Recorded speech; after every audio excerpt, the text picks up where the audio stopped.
Student, তোমরা যারা ক্যালকাটা ইউনিভার্সিটির আন্ডারে কলেজের ছাত্রছাত্রী আছো, তোমাদের জন্য আজকের ভিডিওটা খুবই গুরুত্বপূর্ণ। আজকের ভিডিওটায় যে বিষয়গুলো নিয়ে আলোচনা করব তোমরা বোর্ডে একবার দেখে নাও। প্রথম 1 নম্বর বিষয় যেটা থাকছে, প্রথম সেমিস্টারের রেজাল্ট কবে প্রকাশিত হবে। অর্থাৎ তোমরা যারা সিসিএফ সিলেবাস অনুযায়ী বর্তমানে সেকেন্ড সেমিস্টারে পড়াশোনা করছো, প্রথম সেমিস্টারে পরীক্ষা দিয়েছো, তোমাদের রেজাল্ট কবে প্রকাশিত হতে পারে এটা নিয়ে আলোচনা করব। দ্বিতীয় গুরুত্বপূর্ণ বিষয় হচ্ছে second semester, fourth semester, six সেমিস্টারের পরীক্ষা কবে হতে পারে ক্যালকাটা ইউনিভার্সিটিতে। 3 নম্বর গুরুত্বপূর্ণ বিষয় 5 নম্বর কত, অর্থাৎ প্রত্যেকটা সেমিস্টারে 5 নম্বর কত। এটা বিশেষ করে তোমরা যারা বর্তমানে সেকেন্ড সেমিস্টারে পড়ছো, প্রথম সেমিস্টারে পরীক্ষা দিয়ে তোমাদের জন্য মোস্ট ইম্পর্টেন্ট। কারণ যারা পরবর্তী সেমিস্টারগুলিতে পড়ে তারা 5 নম্বর সাপ্লি এগুলো বুঝে গেছে, তোমাদের কাছে এগুলো নতুন, তোমাদের জন্য এই পয়েন্টটাও গুরুত্বপূর্ণ। এবং পরের গুরুত্বপূর্ণ পয়েন্ট, এই যে এবিসি আইডি কি সবাইকে করতে হবে এবং এবিসি আইডির সুবিধা কি আছে এটা নিয়ে আলোচনা করব। যে এবিসি আইডি তোমরা শুনছো, বর্তমানে বিভিন্ন কলেজে নোটিশ দিয়েছে, ইউটিউবে বিভিন্ন স্যারেরা ক্রিয়েট করে দেখাচ্ছেন এবিসি আইডি কিভাবে ক্রিয়েট করতে হয়, এই এবিসি আইডি কি, এর সুবিধা কি আছে, সকলের জন্য কি এটা দরকার আছে, এই বিষয়টা নিয়েও আলোচনা করব। পরের গুরুত্বপূর্ণ বিষয় কি আছে দেখে নিই, রেজাল্ট রিভিউ অর এফএসআই। ঠিক আছে, এই রিভিউ আর এফএসআই কি এটা সংক্ষেপে বলবো।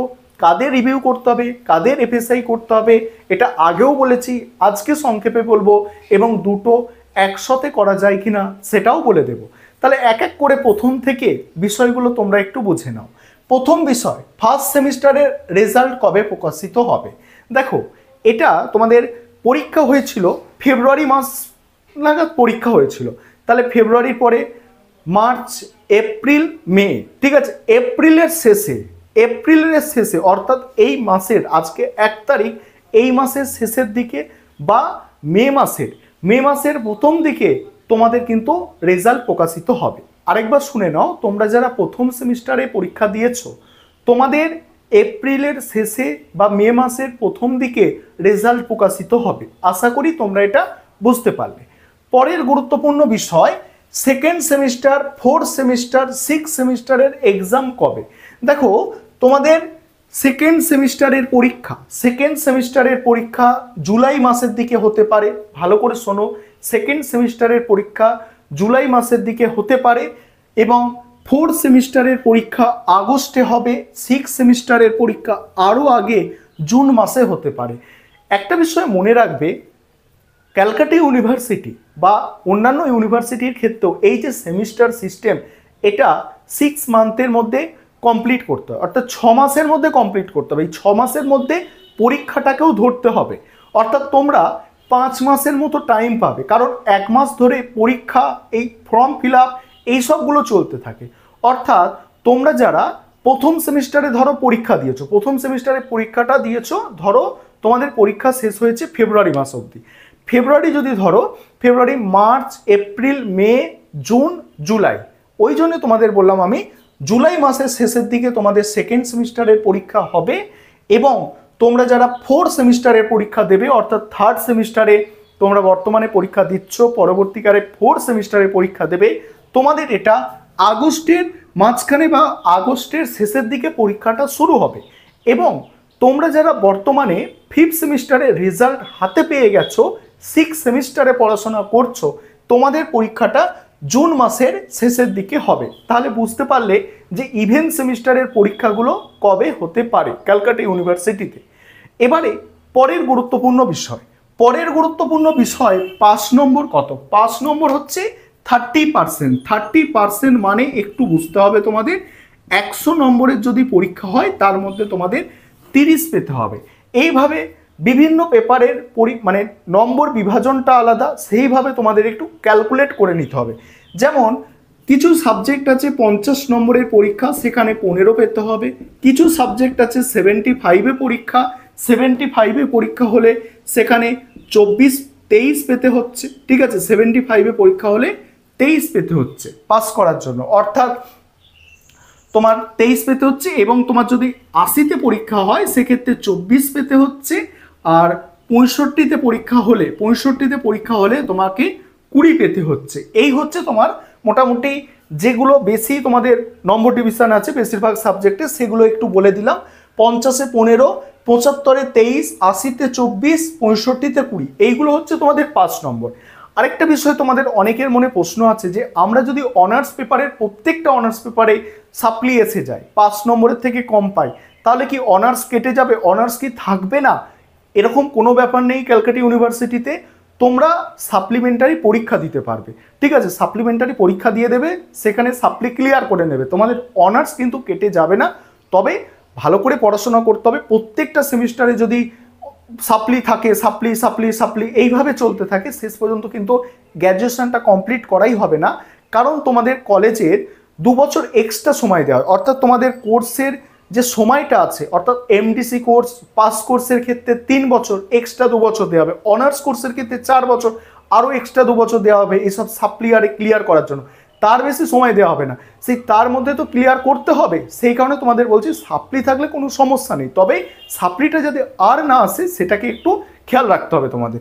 তারপরে গুরুত্বপূর্ণ বিষয়টা কি আছে, এবিসি আইডি কার্ড কি সবাইকে করতে হবে? দেখো এবিসি আইডি কার্ডটা কি, এবিসি আইডি কার্ডটা হচ্ছে তোমরা যেমন টাকা পয়সা কি হয়, টাকা পয়সা আমরা কি করি, আমরা টাকা পয়সা নিয়ে ব্যাংকে রাখি। ব্যাংকে রাখলে কি হয়, ব্যাংকে রাখলে টাকাটা নষ্ট হয়ে যাওয়ার বা কোনো রকম চুরি হয়ে যাওয়ার বা কোনো কিছুর মানে একটা নিশ্চয়তা থাকে, মানে এই সবগুলো হবে না আর কি, চুরি হবে না, নষ্ট হবে না টাকাটা, কোনো সম্পদ তুমি ব্যাংকে রাখছো সেখানে নষ্ট হবে না, তার একটা গ্যারান্টি থাকে যে তোমার যখন দরকার থাকবে সেই টাকাটা বা সেই সম্পদটা ব্যাংক থেকে তুমি নিয়ে আসতে পারবে, ঠিক আছে? আর এবিসি আইডিটাও ঠিক তাই, তোমার হচ্ছে একাডেমিক যে নম্বর, একাডেমিক যে সার্টিফিকেট, সেটা একটা কেন্দ্রীয় পোর্টাল সরকার থেকে তৈরি করা হয়েছে, কেন্দ্রীয় সরকারের পক্ষ থেকে। তোমরা জানো যে 2020 সালে নতুন একটা শিক্ষানীতি এসেছিল এনইপি, সেটা সম্ভবত এনইপি নীতি। সেই নতুন শিক্ষানীতি অনুযায়ী এটা শুরু করা হয়েছে যে তোমার একাডেমিক যেসব সার্টিফিকেট আছে, একাডেমিক যে নম্বর আছে, সেটা তুমি একটা ব্যাংকের মধ্যে অর্থাৎ একটা ওয়েবসাইটের মধ্যে তুমি সেটাকে স্টোর করে রাখছো, এবং পরবর্তীকালে তোমার এই রেজাল্ট হারানো, অ্যাডমিট হারানো এইসবের আর ঝামেলা কিন্তু থাকছে না। এমনকি তুমি ইউনিভার্সিটি ট্রান্সফার করছো, তুমি কলেজ ট্রান্সফার করছো, তুমি 1 বছর পড়া ছেড়ে দিয়েছো, পরের বছরে ভাবছো আমি পশ্চিমবঙ্গের অন্য একটা কলেজে গিয়ে পড়বো, সেক্ষেত্রে তুমি করতে পারবে, সিস্টেম অনুযায়ী সেটা তুমি করতে পারবে। সেই জন্যই এই এবিসি আইডি তৈরি করা হচ্ছে। অনেক ছাত্রছাত্রী এই পোর্টালে মানে আধার কার্ড দিয়ে এটা করতে হয়, অনেকেই করেছে, তোমাদের যাদের বাকি আছে তোমরা করে নেবে, তোমরা নিজেরাও করতে পারবে, সাইবার ক্যাফে গিয়ে করলে আরও ভালো। তোমাদের আমি বলেছি নিজেরা কি প্রসেসে করবে, বা বিভিন্ন টিচাররা ইউটিউবে বলেছেন যে কি প্রসেসে এই এবিসি আইডি ক্রিয়েট করা যায়, ঠিক আছে? তাহলে বুঝতে পারলে যে এবিসি আইডি কিন্তু প্রত্যেকের জন্য, যে নতুন যারা সিসিএফ স্টুডেন্ট আছে তাদের জন্য না, তুমি বর্তমানে 6 সেমিস্টারে পড়ছো তুমিও করতে পারো, কলেজ কমপ্লিট হয়ে গেছে তুমিও করতে পারো। অর্থাৎ এই যে এবিসি আইডি এটা প্রত্যেকের জন্য, এটা কোনো সেমিস্টারে নির্দিষ্ট করে নয়, ঠিক আছে? তারপরে রেজাল্ট এবং রিভিউ, এই রেজাল্ট রিভিউ আর এফএসআই যেটা আছে বলে নিই, যে এখানে তোমাদের প্রশ্ন আছে যে রিভিউ আমরা কারা করব, এফএসআই কারা করব, এবং দুটো কি একসাথে করা যায়?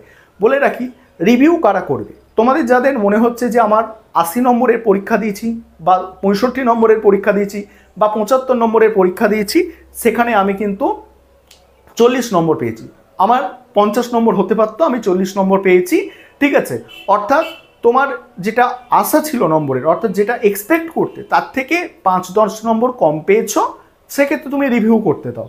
বা তোমার 5 নম্বর ধরো একটা সাবজেক্টে 23 বা একটা সাবজেক্টে 20, সেখানে 2 নম্বর কম পেয়েছো, ঠিক আছে? তুমি ভাবছো যে আমার পরীক্ষা তো অত ভালো হয়নি, 2 নম্বর আমার কম পেয়েছি, আমি রিভিউ করতে দিয়ে দেখি পাস করতে পারি কিনা, তাহলে তুমি রিভিউ করতে দাও। বিষয়টা বোঝার চেষ্টা করবে। দুটো জিনিস আমি বললাম তোমাদের, যে তুমি 80 নম্বরের পরীক্ষা দিয়েছো, সেখানে তুমি আশা করেছো যে 50 পাবো, সেখানে তুমি পেয়েছো কত, 45 বা 40 পেয়েছো, অর্থাৎ গ্যাপটা খুব কম আছে, সেক্ষেত্রে তোমাকে রিভিউ করা দরকার। বা তোমার মনে হচ্ছে যে পরীক্ষা আমার ভালো হয়নি, আমি 18 পেয়েছি, 20-তে পাস, আমি 18 পেয়েছি বা 19 পেয়েছি, তাহলে তোমাকে বলবো রিভিউ করতে দাও, তোমার পাস হয়ে যেতে পারে। এবারে এফএসআইটা কারা করবে, তোমাদের যাদের মনে হচ্ছে যে আমাদের 80 নম্বরের পরীক্ষা দিয়েছি বা 65 নম্বরের পরীক্ষা দিয়েছি, আমার 50 পাওয়ার দরকার ছিল, আমার হয়ে গেছে 10-12, তোমাদের বলবো তোমরা এফএসআই করো। আর এফএসআই শুধুমাত্র এফএসআই করো না, এফএসআই মানে রিভিউ প্লাস এফএসআই করো। তাহলে তোমার যে কপিটা আছে, অ্যান্সারের কপিটা, সেটা তোমার কাছে জেরক্স কপি আসবে, ঠিক আছে, সেটা তোমার কলেজে আসবে বা তোমাকে ইউনিভার্সিটিতে ডাকাও হতে পারে, সেটা হবে। এবং তোমার প্লাস খাতা রিচেক হবে, অর্থাৎ খাতাটা আবার দেখা হবে, সেক্ষেত্রে তোমার পাস হয়ে যাবে। তোমার যদি বিশাল কনফিডেন্স থাকে যে আমি ভালো পরীক্ষা দিয়েছি, খুব ভালো হয়েছে পরীক্ষা, আমাকে জোর করে নম্বর কম দেওয়া হয়েছে, তখনই তুমি এফএসআই করতে যাও, নয়তো এফএসআই করা ঠিক হবে না। এবার আরেকটা বিষয় যে কত টাকা লাগে এগুলোতে, দেখো রিভিউ করতে গেলে সাধারণত 100 থেকে 110 টাকা লাগছে একটা সাবজেক্টে, এবং এফএসআই করতে গেলে 500 টাকার মতো লাগে একটা সাবজেক্টের জন্য। আশা করি আজকের বিষয়গুলো তোমরা বুঝতে পারলে। এই তথ্যগুলো তোমাদের সঙ্গে শেয়ার করার ছিল। এরকম গুরুত্বপূর্ণ তথ্য পাওয়ার জন্য চ্যানেল সাবস্ক্রাইব করে সঙ্গে থেকো তোমরা যারা নতুন চ্যানেলে ভিজিট করছো।